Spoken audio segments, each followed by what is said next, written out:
Pemerhati kebijakan, kembali lagi bersama saya Rizky Aziz dalam acara Disket, Dialog Strategi Kebijakan Terkini dari YouTube channel Badan Strategi Kebijakan Dalam Negeri, Kementerian Dalam Negeri.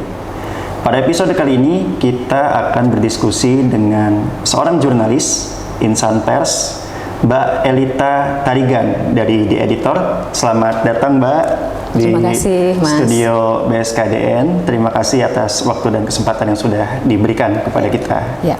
Baik, Mbak Elita sebagai seorang jurnalis dan juga pemimpin redaksi The Editor, Mbak ya? Iya, betul. Dan ini adalah suatu media berbahasa Inggris dan berbahasa Indonesia dan juga. bahasa Indonesia yang berbasis di Jakarta. Ya, Nah, sebelumnya bisa diceritakan terkait The Editor ini seperti apa, Mbak, dari awal mula berdiri dan sekarang menjadi media yang termasuk diperhitungkan juga karena kita sudah sering mendengar juga gitu. Sebenarnya The Editor itu awalnya memang dibuat untuk media yang berbeda, dalam arti konsepnya dia lebih ke arah ekonomi dan juga bisnis, termasuk juga untuk liputan politik dan hukum. Namun lebih ke arah sini kita mencari tahu bahwa saat ini di Indonesia belum banyak media yang mengcover isu-isu kebijakan strategis dalam negeri itu dalam bahasa Inggris.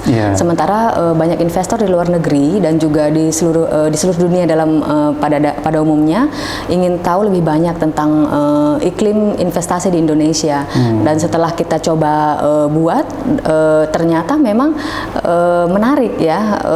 Jadi kita tidak hanya bicara tentang politik saja, tapi juga mengenai ekonomi, situasi hukum, dan juga apa saja kebijakan-kebijakan yang diambil oleh baik dari menteri atau dirjen, bahkan sampai ke kepala daerah seperti itu. Ternyata menarik sekali bagi pembaca. Mereka merasa lebih ramah ya, ketika Indonesia menjadi lebih ramah ketika masing-masing kepala daerahnya bisa menjelaskan kepada masyarakat dan dipahami dalam bahasa Inggris tentang sebuah daerah, apalagi daerah wisata. Jadi mereka angka kepercayaan mereka itu lebih tinggi seperti itu. Jadi kami ingin menjadi sedikit berbeda saja. Ya, menarik sekali Mbak. Dan dari penjelasan Mbak Elita tadi, kita juga sama-sama sering mendengar bahwasanya media adalah salah satu pilar demokrasi Mbak. Dan itu juga memiliki peran penting dalam menjaga keberlanjutan dari demokrasi di negara kita. Dan seperti apa Mbak Elita melihat hal ini? Oh iya, terima kasih Mas. Kalau dilihat dari disebut media adalah pilar demokrasi, dan saya setuju ya, saya sangat setuju, karena sebenarnya media sebagai tolak ukur, kadang sebagai penyeimbang dalam masyarakat di negara kita, khususnya Indonesia ya, itu penting, karena saat ini kan banyak berita Mas berat sebelah seperti itu. Betul. Nah, berita yang berat sebelah ini kadang tidak dilihat sebagai bagian yang sangat berbahaya. Jadi dibilang pilar demokrasi, harus diingat juga bahwa kebebasan pers itu juga ada dalam bagian-bagian itu ya Mas ya. Harus dimasukkan, harus diingat bahwa media tanpa kebebasan pers maka sia-sia saja apa yang diperjuangkan, seperti itu. Nggak ada artinya dong kita menulis, meliput, itu kalau misalnya kita masih disetir buat apa?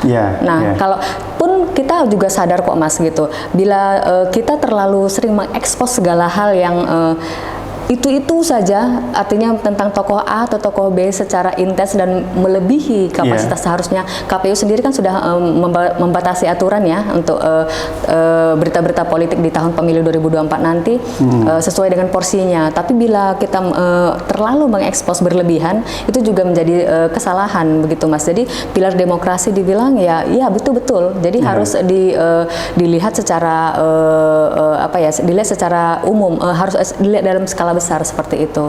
Nah, itu menarik sekali Mbak, bahwasannya kita tadi perlu bahwa berita itu jangan berat sebelah ya Mbak ya, dan kaitannya bahwa kita perlu bisa menjaga netralitas ya sebagai insan pers dalam hal ini media ini, dan lagi kita juga mengetahui bahwa tekanan politik itu akan selalu hadir dalam praktek-praktek jurnalistik. Bagaimana The Editor melihat hal itu, Mbak?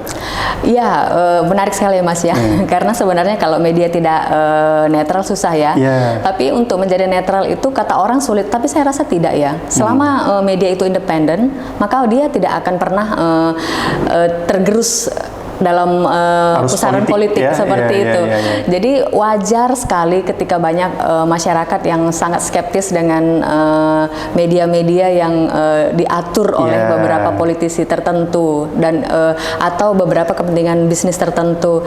Tapi saya tetap percaya selama mereka berani dan independen dan tidak terbawa seperti itu loh Mas. Saya yakin mereka pasti menghasilkan berita-berita yang akurat. Saya Baik. percaya itu. Artinya netralitas media itu sebenarnya bisa ditegakkan ya, bisa, Mbak ya? bisa. Baik, baik. Dan mungkin kita beranjak ke bahasan selanjutnya. Tadi kan Ya. kita juga sudah berdiskusi dengan Bapak Kepala Badan Strategi Kebijakan Dalam Negeri ya Mbak ya, di mana Mbak Elita sekarang sedang berada di kantor BSKDN yang merupakan lembaga di bawah Kementerian Dalam Negeri yang bertugas menyusun rekomendasi-rekomendasi kebijakan di bidang pemerintahan dalam negeri. Nah, sebagai media, di editor apa pandangan di editor terhadap lembaga yang memiliki tanggung jawab besar ini? Harapannya seperti apa yang di editor bisa sampaikan? Ya, terima kasih Mas. Kalau saya lihat sih peran BKSDN itu sangat besar ya, Yeah. dan dari kebijakan-kebijakan yang mereka buat itu, saya rasa itu adalah bagian sumber awal dari kesuksesan sebuah negara. Dalam arti Baik. begini, bila BKSDN bisa memberikan rekomendasi-rekomendasi yang baik kepada pemerintah seperti yang tadi dikatakan oleh Pak Kabadan, Yeah. maka Indonesia itu akan menjadi sebuah negara yang berbeda. Terutama dalam bidang reformasi birokrasi. Baik. Jadi saya sangat berharap BKSDN bisa memberikan rekomendasi-rekomendasi yang positif dan juga up to date atau yang meloncat jauh ke masa depan seperti itu. Jadi keinginan Kemendagri untuk negara kita sama seperti negara-negara maju itu bisa terwujud seperti itu Mas. Jadi harus ada dari sini dulu seperti itu. Dan saya percaya bila BKSDN-nya mampu, saya yakin Indonesia yang ke depan setahun aja semakin maju. Itu pasti mudah sekali. Dan gitu. itu perlu didukung dengan publikasi yang baik ya terkait kegiatan-kegiatan penyelenggaraan pemerintahan yang dilaksanakan di BSKDN ya Mbak ya. Itu benar banget, itu benar banget. Karena pemberitaan yang terarah dan sesuai dengan porsinya dan juga tentunya dibuat sedemikian menarik, itu akan membuat BKSDN itu berbeda seperti itu.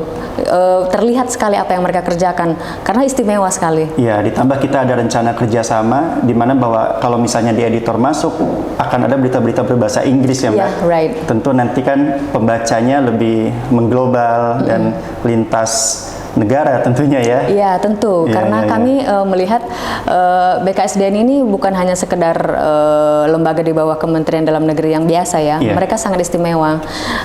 Saya sangat berharap besar bisa misalnya nanti ketika kita bekerja sama, orang-orang dalam pembaca kami khususnya dapat melihat BKSDN memiliki keistimewaan yang penting, sangat penting seperti itu. Jadi lembaga ini harus ada dan harus eksis dan harus dilihat secara lebih spesifik.